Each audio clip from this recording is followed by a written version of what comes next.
Hi hello ಎಲ್ಲರಿಗೂ ನಮಸ್ಕಾರ. ಇವತ್ತು ನೀವು ನೋಡ್ತಾ ಇದ್ದೀರಾ ಬಸವನಗುಡಿಯ ಕಡಲೆಕಾಯಿ ಪರಿಷೆ.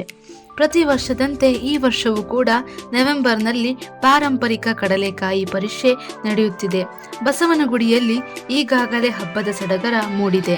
ಬೀದಿ ಬೀದಿಗಳಲ್ಲಿ ರಾಶಿ ರಾಶಿ ಕಡಲೆಕಾಯಿ ಹಾಕಿಕೊಂಡು ರೈತರು ಮಾರಾಟ ಮಾಡುತ್ತಿದ್ದಾರೆ. ಈ ಸಮಯದಲ್ಲಿ ರಸ್ತೆಯ ಯಾವ ಕಡೆಯಲ್ಲೂ ಜಾಗವಿಲ್ಲದಂತೆ ಜನಜಾತ್ರೆ ನಡೆಯುತ್ತಿದೆ. ಹಾಗಾದರೆ ಈ ಜಾತ್ರೆಯ ಇತಿಹಾಸವನ್ನು ತಿಳಿದುಕೊಳ್ಳೋಣ.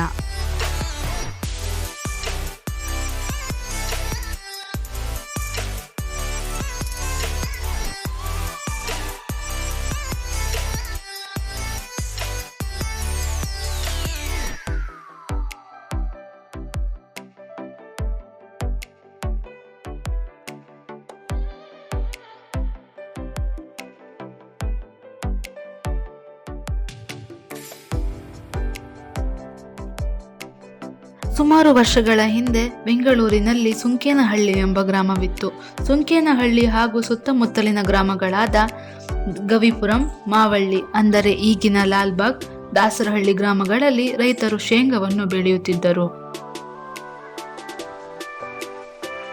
ಪ್ರತಿ ಹುಣ್ಣಿಮೆಯ ದಿನ ಒಂದು ಗೂಳಿ ಕಡಲೆ ಹೊಲಕ್ಕೆ ನುಗ್ಗಿ ಬೆಳೆಯನ್ನು ಹಾನಿ ಮಾಡುತ್ತಿತ್ತು. ಒಂದು ದಿನ ರಾತ್ರಿ ರೈತರೆಲ್ಲರೂ ಗೂಳಿ ಬರುವವರೆಗೆ ಕಾಯುತ್ತಿದ್ದರು. ಅದು ಬಂದಾಗ ಅದನ್ನು ಬೆನ್ನಟ್ಟಲು ಪ್ರಾರಂಭಿಸಿದರು.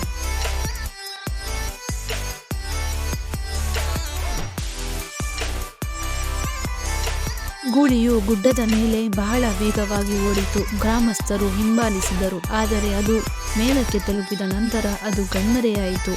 ಗೂಳಿಯ ಬದಲಿಗೆ ನಂದಿಯ ವಿಗ್ರಹವನ್ನು ಕಂಡರು. ನಂದಿಯ ವಿಗ್ರಹವು 15 ಅಡಿ ಎತ್ತರ, 20 ಅಡಿ ಉದ್ದವಿದೆ.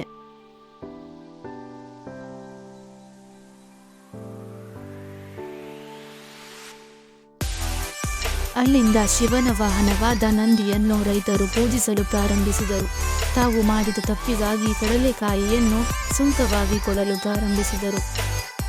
ಹೀಗೆ ನಾನಾ ಭಾಗಗಳಿಂದ ರೈತರು ತಾವು ಬೆಳೆದ ಕಡಲೆಕಾಯಿಯನ್ನು ತಂದು ಮಾರಾಟ ಮಾಡುತ್ತಾರೆ. ಅದೇ ಮುಂದೆ ಕಡಲೆಕಾಯಿ ಪರಿಷೆಯಾಯಿತು ಮತ್ತು ಅದೇ ಸುಂಕೇನಹಳ್ಳಿ ಇವಾಗಿನ ಬಸವನಗುಡಿಯಾಯಿತು.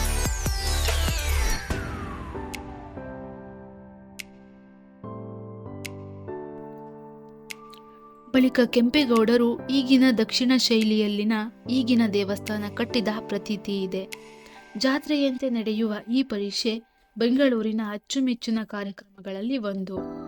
ಹಾಗೆಯೇ ವೃಷಭಾವತಿ ನದಿಯ ಉಗಮ ಸ್ಥಾನವೂ ಕೂಡ ಇದೇ ಬಸವನಗುಡಿಯಾಗಿದೆ.